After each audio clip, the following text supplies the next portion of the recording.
যেটি আমাদের উপাচার্য মহোদয় বললেন যে জীবনের যে যুদ্ধ, সেই যুদ্ধে বিজয়ী হতে গেলে আসলে কি প্রয়োজন?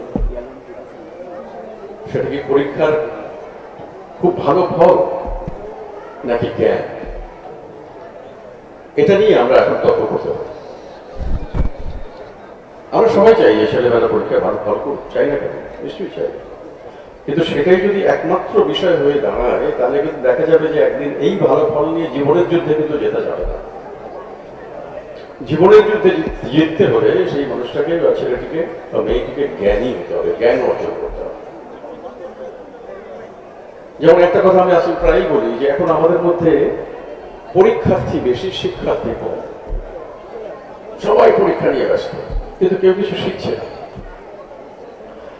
আপনি যখন কোচিং ক্লাসে পাঠাবেন আপনার বাচ্চাকে, তারা বলে দিবে আপনার ছেলে মেয়েকে যে গত বছর কিন্তু এই কোয়েশ্চেন গুলো এসেছিল, এগুলো তোমার পড়া পরীক্ষা, এগুলো বাদ দিয়ে বাকিগুলো পড়ো।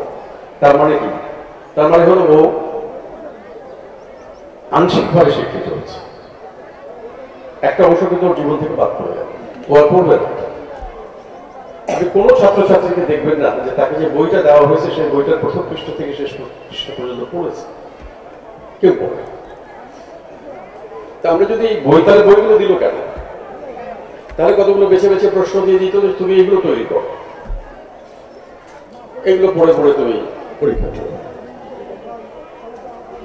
আমাদের উপাচার্য মহোদয় বিদেশের কথা বলেছেন। আমি বিদেশের কলেজ বিশ্ববিদ্যালয়ে দেখেছি সেখানে নির্দিষ্ট কোনো পাঠ্যপুস্তক নেই, কোনো নির্দিষ্ট পাঠ্যপুস্তক নেই, বিষয় আছে।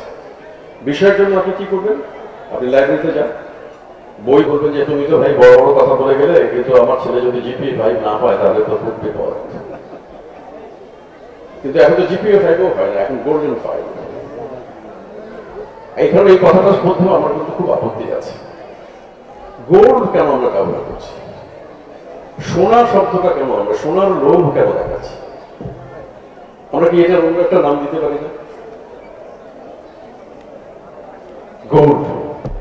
আমি গোড়া থেকে ওকে শেখাচ্ছি যে দেখো সোনা কিন্তু খুব দামি জিনিস, এই জন্য এটার নাম দেওয়া হয়েছে গোল্ডেন।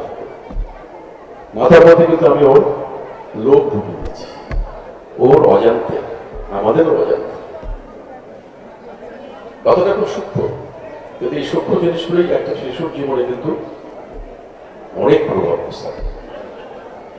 কেমন করে আমি দেখি, আপনাকে একটা ঘটনা আপনাদের বলি। বঙ্গবন্ধু রেজাল্ট কি খুব ব্রিলিয়েন্ট ছিল?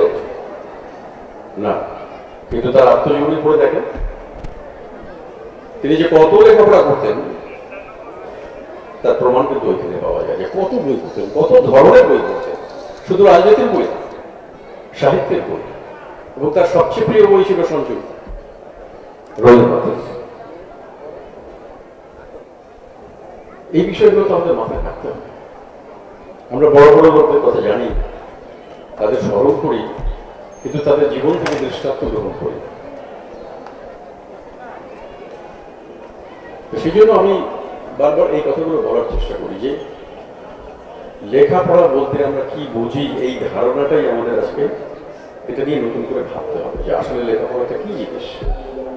এটা কি খালি কয়েকটা বইয়ের পৃষ্ঠা, নাকি এটা একটা জীবন গড়ার প্রচেষ্টা, জীবনটাকে তৈরি করা, এটি ভাবতে